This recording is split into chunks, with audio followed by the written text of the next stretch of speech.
Seterusnya kita ke Sarawak. Sarawak Komited pantau kadar kemasukan kanak-kanak dalam sistem pendidikan awal. Itu antara paparan dari Bumi Kenyalang hari ini. Langsung saja bersama Buma Wen di Kuching. Silakan Buma. Sahih, terima kasih. Jumlah pengunjung ke Muzium Budaya Borneo BCM di Kuching dijangka akan mencapai 1 juta orang dalam tempoh 1 atau 2 bulan lagi. Menteri Pelancongan Industri Kreatif dan Seni Persembahan, Datuk Seri Abdul Karim Rahman Hamzah berkata, sejak pembukaannya pada 6 Mac 2022, angka kumulatif pengunjung ke BCM telah mencecah 920,869 orang. Tahun lepas, BCM terus menjadi antara tarikan utama pelancong dengan merekodkan 360,806 pengunjung. Katanya, selain menjadi tumpuan pelancong dari dalam dan luar negara, BCM juga popular bagi pendidikan tidak formal dan menerima kunjungan pelajar dari pelbagai peringkat. Beliau menyatakan demikian dalam ucapan perasmian Majlis Malam Apresiasi Jabatan Muzium Sarawak JMAS di Kuching malam tadi. Datuk Seri Abdul Karim berkata JMAS terus aktif dalam usaha pengurusan khazanah melalui aktiviti pemeliharaan dan penyelidikan. Pelbagai kerja pemeliharaan telah dijalankan di 13 lokasi yang terdiri daripada monumen dan tapak bersejarah di negeri ini. Antaranya Kubu Charles di Kabong dan tiang bendera Liu Shan Bang di Bau. Pada majlis tersebut, lebih 30 kaki tangan JMAS yang bersara berpindah tempat bertugas dan penerima anugerah perkhidmatan cemerlang menerima cenderamata atau sijil masing-masing.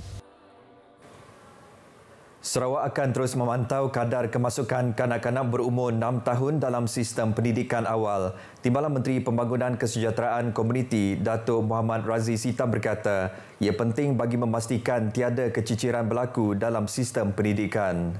Dengan ketidakhadiran, tapi bukan di peringkat umur 6 tahun saja, tapi di peringkat sekolah menengah juga. Sebab kita tidak mahu banyak kes-kes yang menyebabkan pelajar tercicir, tidak pergi sekolah dan sebagainya. Oleh itu, pihaknya akan mengadakan kerjasama dengan Kementerian Pendidikan Malaysia bagi memastikan perkara itu dapat diatasi. Datuk Razzi berkata demikian kepada media selepas Majlis Perasmian Sedidik Sarawak Team Building di Santubong, Kuching. Seramai 250 para pendidik sedidik dari semua cawangan seluruh negeri hadir pada bengkel tersebut. Baik, sebuah kawasan kediaman di Miri mencatatkan bilangan kes demam denggi yang membimbangkan iaitu sebanyak 13 kes pada tahun ini. Menteri Pengangkutan Sarawak yang juga Adun Senadin Datuk Seri Lee Kim Shin memberitahu kawasan yang dikenal pasti terdapat kes wabak denggi itu ialah di Taman Ceria, Permai Jaya, Miri. Setakat ini, keseluruhan kes di Miri mencatatkan 50 kes dari Januari. 13 kes denggi sudah berlaku. Taman Ceria saja dan juga di Miri setakat ini terdapat 50 kes denggi. Jadi kita perlulah berusaha dan gigih. Kita tidak mahu ini menjadi satu denggi pandemik dari di Miri. Kita perlu berusaha dari sekarang. Beliau berkata demikian kepada pemberita pada Ops Bersepadu Jawatankuasa Wabak Denggi Daerah Miri di Dewan Terbuka Taman Ceria Permai Jaya Miri. Beliau juga mengingatkan penduduk di kawasan terbabit supaya tidak memandang ringan terhadap wabak yang berbahaya ini. Taman Ceria Permai Jaya Miri merupakan kawasan kediaman rumah kos rendah yang mempunyai penduduk yang padat dan pihak berkenaan perlu memainkan peranan untuk menasihati penduduk supaya boleh bekerjasama untuk mencegah wabak denggi daripada berlaku. Lebih 1,000 penduduk dari sekitar Sibu hadir ke Majlis Rumah Terbuka Tahun Baharu Cina Anjuran Pusat Khidmat Parlimen Sibu yang diadakan di Pejabat Parti Tindakan Demokratik di Rejang Park, Sibu hari ini. Menurut Ahli Parlimen Sibu, Oscar Ling Chai Yu, setiap sambutan perayaan seperti Tahun Baharu Cina sangat istimewa di Malaysia kerana membolehkan setiap kaum sama-sama meraihkan perayaan etnik masing-masing dalam suasana yang harmoni. Masyarakat berbilang kaum dan agama mengamalkan sikap saling hormat menghormati adat dan kebudayaan kaum masing-masing di negeri ini. Ini menjadikan sambutan Tahun Baharu Cina kini menjadi sebahagian daripada sambutan masyarakat di Malaysia. For the Year of Dragon, I hope that Malaysia can achieve a new height achieve a new height, not only economically, but in social harmony, we can also achieve a new height also. Beliau ditemui media ketika menghadiri majlis rumah terbuka itu di Sibu. Pelbagai persembahan menarik disajikan kepada pengunjung yang hadir, antaranya tarian singa, persembahan seni mempertahankan diri dan persembahan nyanyian dari penyanyi tempatan. Dewan Usahawan Bumiputera Sarawak DUBS Cawangan Bintulu hari ini menerima 2 unit jentera berat yang bernilai lebih RM600,000 daripada Kerajaan Sarawak menerusi DUBS Holding Sendirian Berhad.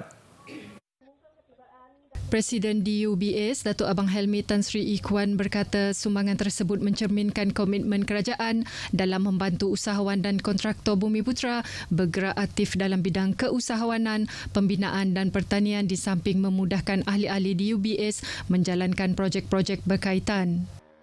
So it is meaningful. Whatever is given to us, it reaches a lot of people throughout Sarawak because we have branches throughout Sarawak. Altogether, we have 14 branches in every division of Sarawak and in some districts of Sarawak. Beliau berkata demikian pada majlis penyerahan jentera berat di Pekarangan Bangunan Pertubuhan Pengurusan Jenazah Ummah Bintulu pagi tadi. Sumbangan disampaikan Naib Presiden Dewan Usahawan Bumiputera Sarawak DUBS, Datuk Abdul Kadir Sahib kepada pengurusi DUBS Cawangan Bintulu Udi N3 disaksikan Presiden DUBS Datuk Abang Helmi Tan Sri Ikhwan. Tambahnya, beliau berharap pihak berkenaan dapat memanfaatkan kemudahan yang disediakan sekaligus dapat meningkatkan sosial ekonomi ahli-ahli.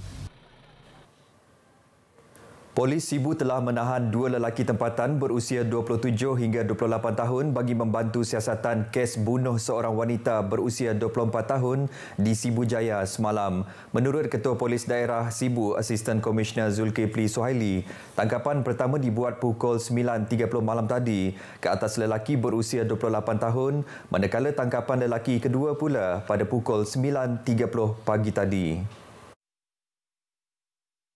Siasatan yang telah kita jalankan ke atas mangsa terdapat 6 tikaman kecederaan dan pihak polis telah merampas beberapa sebilah pisau dan pakaian yang digunakan oleh individu semasa kejadian dan hasil daripada siasatan awal pihak polis, motif kejadian adalah disebabkan suspek individu nak pinjam duit kepada mangsa tidak dibagi dan menimbulkan kejadian yang berlaku. Beliau berkata demikian pada sidang media di Ibu Pejabat Polis Daerah Sibu petang tadi. Jelasnya, suspek yang akan direman selama 7 hari dan kes disiasat di bawah Seksyen 302 Kanun Keseksaan. Jelasnya lagi, pemeriksaan air kencing ke atas suspek kedua mendapati suspek positif dadah jenis metafetamin dan amfetamin. Justru, siasatan juga akan dijalankan di bawah Seksyen 15-1 Akta Dadah Berbahaya.